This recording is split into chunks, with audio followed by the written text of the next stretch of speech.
గణపతి దగ్గర చాలా బిజీ ఉంది. ముందుగా చెప్పాలి, రమేష్ బాబు గారు అన్నదాన కార్యక్రమానికి ముందుగా ఆయన ఏదైతే బీజం వేశారో అది ఒకరు ఇద్దరు పోయి 15 మందికి చేరింది, 16 మందికి చేరింది. ఈ కార్యక్రమం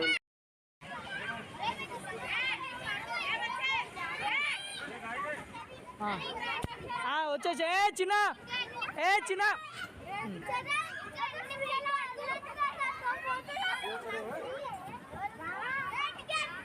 వచ్చేసా పిల్లలు అక్కడ ఎగిరకండి, ఆడండి, వచ్చేసేయండి. ఇట్లా వచ్చేసేయండి, వచ్చేసేయి ఇటు వచ్చేయి.